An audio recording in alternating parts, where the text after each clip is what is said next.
So you get out of school and you start working part-time. Like, what was that like? I mean, were you just screaming to start your own practice at that point?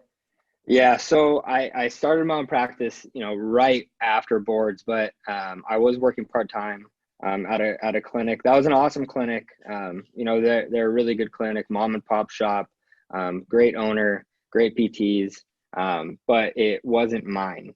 And I think that was the kicker, right? Like all of our clients were awesome, but it was a traditional, in-network model, not high volume, but two people an hour.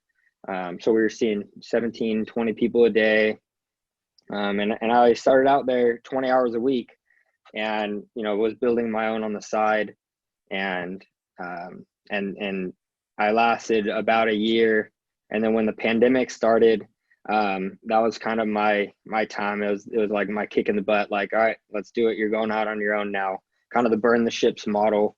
And, probably not a good time to do that a month after the pandemic hit. But yeah, opened my own office. It's 500 square feet. We have, a Rogue cage, squat rack, bumper plates, kettlebells, Rogue bike, everything that we need, nothing that we don't. I love it. So you burn the ships and you start the movement shop out of the 500 square foot space. Like what type of people do you see there? So at first, and for everyone listening who's thinking about starting a business, I'm sure they've heard, niche down, find a population that you enjoy working with and go full force into it. And so when I first started, I was thinking, active population, and I had this idea of healthy aging. And so I was, saying, let's promote healthy aging, started marketing that. And in my head, healthy aging was, people my age. I'm 28 and, 28 to 50. And the marketing kind of went a different direction. I was getting a lot of 70-plus-year-olds, which was awesome because I love working with old timers. Their stories are life changing in some instances. But that wasn't the direction that I had intended to go. And so we switched up the marketing a little bit. And some of my passions are CrossFit, running, surfing, hiking. I'm kind of a mutt when it comes to my fitness and how I enjoy spending my free time. And so I went down that route. I've been doing CrossFit since 2010. So we started, working with CrossFit population, the runners, the hikers, and kind of the weekend warrior types. And as soon as I switched into that kind of new marketing model, it really started taking off. Awesome. So, I mean, let's go fast forward to today and then we'll come back and fill in the pieces. Like where are you at now with the business? So I recently hired a front desk slash admin slash, she helped me with social media slash a bunch of other things. And that's been a huge help. I hired her in December, took about, 15, 20 hours off my plate, which immediately got filled by other things, but that's just the way that it goes. So we're seeing, anywhere from 20 to 25 people a week right now. I'm hoping to hire another PT in April or May. So if you know any PTs that are down here and you don't want to start your own business, because I know how good of employees you guys are, yeah, let me know. You're a fairly new grad. I mean, when you started your practice and you've gone on, you're looking at hiring another employee and growing and scaling this business. And so like, let's just look at the fact of, do you really need a lot of experience at a PT school to actually have success with your own business? No. You need to be an above average PT, but you need to be an above average PT like in your field, and you need to be passionate about it. Because if you're passionate about it, then this is what's going to happen. You're going to start your own business. You're going to start seeing some patients, right? And the patients are either going to respond in a good way or a bad way. And if they don't respond in a good way, right, you need to work on it. But it's your business. So like you get what you put into it. And if you don't feel like you're in the right spot, what are you going to do? You're going to go get Con Ed. You're going to go look into like different areas to become a better clinician. And we need to do the same thing in the business aspect. If we're a really, really good clinician and we don't have the business side of it, well, we need to go hire someone that's going to help us with that side of it. If you're a really good businessman or woman and, you know, you need to work on your PT skills, you just shift. But the whole thing is it's fluid. It's never going to be balanced. One's going to be better than the other. And then you play catch up and then you play catch up. And then until, you know, 5-10 years from now, when you're excellent at both and you have this thriving business with happy patients, you made it. Right. And sometimes even when we hit that, we still don't realize that we've quote unquote made it.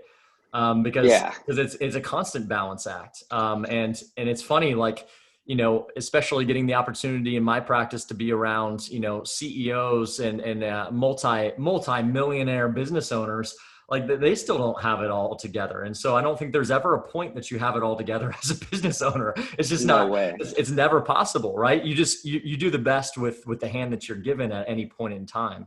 Yeah, totally. And if you're thinking about starting a business, there's like, you never hit your peak. Like there's never a top of the mountain. You're always climbing. You're always trying to improve. You're always trying to grow. You know, and I think that's what drives you to be the best version of yourself professionally, personally, and in your business.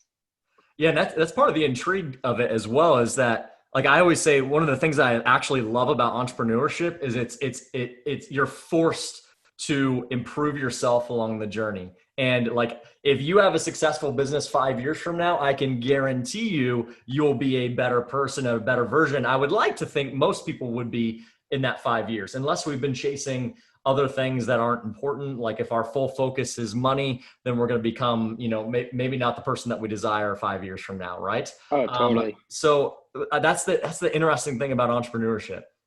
Yeah. And if you're starting a business because you want to make more money, don't. Because the first couple of years, you're going to be working a lot and not making a lot. But that's not why you do it. You do it because you have some passion, some drive to change the industry, to disrupt this industry that's needed some disruption for the past 20 years. You know, all these people that are going into, you know, this cash performance-based PT or anything else, right? You can even go peds, you know, wherever you want.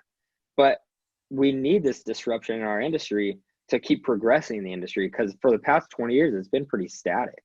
Exactly. And people like you, William, owner of Movement Schopp, are like, people like you are the ones that are progressing this profession forward. And I've been saying this for a while, I believe these days when we graduate with our license, we are literally graduating with a license to think big. And that's like our responsibility. Look, everyone's not designed to be an entrepreneur, right? But we all do have an obligation to push this profession forward, because it kind of has been stuck in archaic times for a long time. And it's people like you that are really moving it forward. And gosh, like if you would have waited another 3 years to get more experience, you know, you wouldn't be where you are right. I mean, you said you're 28 years old. To be 28 years old and to have a business where you've already got one employee, you're about to hire another PT, like, man, you're putting yourself in a position, even by the age of 30, that most PTs could never fathom of being in, and you're making a significant impact on the profession at the same time. You gotta be really proud of what you're doing, man. I mean, when you take a 40,000 foot view at it, like, it looks pretty cool, but when, like, in the day to day, you know, you're just grinding away. And I think that kind of balance that I've created in the past couple months of, you know, the work-life balance actually ends up pushing your business even further. You know, in this past year, I got engaged to my fiance, Ashley. We just opened escrow on a condo. You have to have the balance, because if you find yourself in your work forever, then there is no growth, right? It's a whole different side of burnout, which, you know, is pretty high in the PT world, you know, from a different aspect. But something that helps with that I heard in your guys' podcast, I actually just listened to it this morning, but it was a story about Thomas Edison fishing and how he went fishing and he's not a good fisherman. And you know, and they asked him, you know, you've been fishing forever, like, how are you so bad at catching fish? And he said, well, because I don't use bait. He just used it as a time to kind of get out and think and balance his life out.